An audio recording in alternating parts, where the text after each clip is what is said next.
अगर आप भी मध्य प्रदेश के झरनों और संगमरमर की चट्टानों का आनंद लेना चाहते हो तो जबलपुर के पास स्थित भेड़ाघाट जाना अच्छा विकल्प हो सकता है। भेड़ाघाट मध्य प्रदेश के जबलपुर शहर में स्थित है। जबलपुर शहर से लगभग 20 किलोमीटर दूर भेड़ाघाट नर्मदा नदी के किनारे पर स्थित है। भेड़ाघाट को संगमरमरीय संदर्भ और शानदार झरनों के लिए भी जाना जाता है। साथ ही धुआंधार जलप्राप्त, चमकती हुई मार्बल और 100 फीट से ऊंचाई पर्यटकों के लिए प्रसिद्ध है। चांदनी रात में संगमरमर के राग पहाड़ों के बीच होने वाली नाव की यात्रा पर्यटकों का आकर्षक केंद्र है। अगर आप भी मनमोहक प्राकृतिक सुंदरता और झरनों का आनंद लेना चाहते हो तो यहाँ पर छुट्टी में जाना मैं रेफर करूँगा। यहाँ ऐसी कई दुकानें हैं जहाँ आपको संगमरमर, हस्तशिल्प और धार्मिक चीजें खरीदने को मिलेंगी। भेड़ाघाट में हर साल कार्तिक महीने में विशाल मेला आयोजित होता है। भारतीय मेलों में छठा और कला आप इस मेले में देखने को मिलेगा। तो आइए जानते हैं भेड़ाघाट का इतिहास। भेड़ाघाट का इतिहास 180 से 250 करोड़ साल पुराना। भेड़ाघाट के नाम को लेकर कई कहानियां भी प्रचलित हैं। इतिहास के माने तो प्राचीन काल में भृगु ऋषि आश्रम इसी जगह पर था। वह स्थल जहाँ नर्मदा का पवित्र बाण गंगा के साथ संगम होता है। बुंदेली भाषा में भेड़ा का अर्थ भिड़ना या मिलना होता है, क्योंकि दोनों नदियां आकर मिलती है। इसी मिलन के कारण इस जगह का नाम भेड़ाघाट रखा गया था।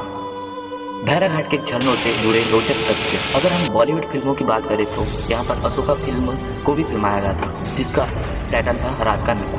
यह संगमरमर की चट्टानों के बीच फिल्माया गया था। 2016 में जो फिल्म ऋतिक रोशन का आया था, जिसका नाम था मोहनजोदड़ो, इसी भेड़ाघाट में फिल्माया गया था।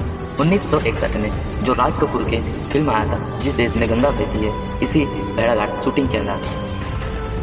इन जगहों संगमरमर के चट्टानों को उन हजारों स्थानों में से एक माना जाता है जिन्हें आप अपने जीवन में एक बार जरूर देखना चाहिए। इन जगहों की संगमरमर के चट्टानों को उन हजारों स्थानों में से एक माना गया है जिन्हें आप अपने जीवन में एक बार जरूर देखना चाहिए।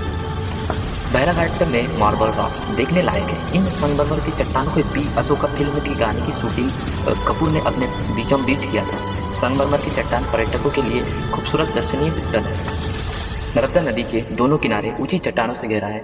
यह मशहूर मनमोहक स्थल है। यह नर्मदा नदी मार्बल की चट्टानों के माध्यम से तेजी से अपने लक्ष्य की ओर आगे बढ़ता है। पहाड़ से 100 फीट नीचे की ओर झरना के रूप में गिरती है। इतनी ऊंचाई से गिरने के कारण चारों तरफ धुआंधार उगता दिखाई देता है और फुहारा घनी होने के कारण धुआं के रूप ले लेता है। इसी वजह से इस जगह का नाम धुआंधार या फ्लैक्स कहा गया है।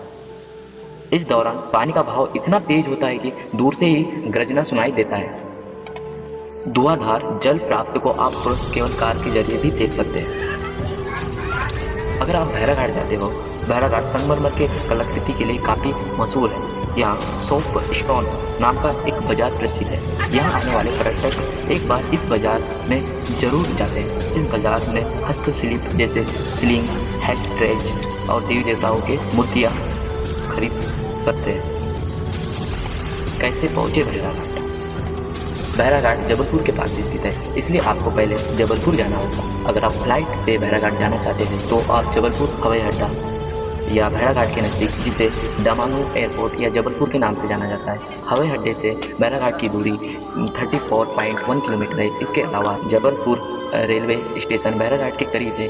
यहाँ से भेड़ाघाट 20 किलोमीटर दूरी है। वहीं अगर आप बाय रोड या टैक्सी के जरिए जाते हैं तो भेड़ाघाट आपको पार करेंगे। यहाँ भेड़ाघाट की दूरी 27.9 किलोमीटर है। यहाँ पहुँचने के बाद आप सार्वजनिक वाहन से भेड़ाघाट पहुँच सकते हैं। भेड़ाघाट जाने से पहले आपको टाइमलाइन याद करना चाहिए। भेड़ाघाट अगर बोटिंग की टाइम की बात करें तो सुबह 8 बजे से शाम के 6 बजे तक आप बोटिंग कर सकते हैं, जबकि केवल कार का समय 11 बजे से शाम के 6 बजे तक रहता है। बता दें कि मानसून के मौसम में बोटिंग बंद होती है। या भेड़ाघाट जाने का सबसे अच्छा समय कौन सा है? भेड़ाघाट जाने का सबसे अच्छा समय अक्टूबर से अप्रैल का है। इस समय यहाँ मौसम बहुत ही सुहाना होता है। सबसे ज़्यादा पर्यटक इसी समय इस झरनों का मजा लेने पहुंचता है। बोटिंग के माध्यम से मार्बल रॉक के सुंदर नज़ारों का आनंद लेते हैं। अक्टूबर से अप्रैल के बीच भेड़ाघाट घूमने जाना चाहिए। इस समय बहुत ही खूबसूरत नज़ारा या सुहाना मौसम होता है।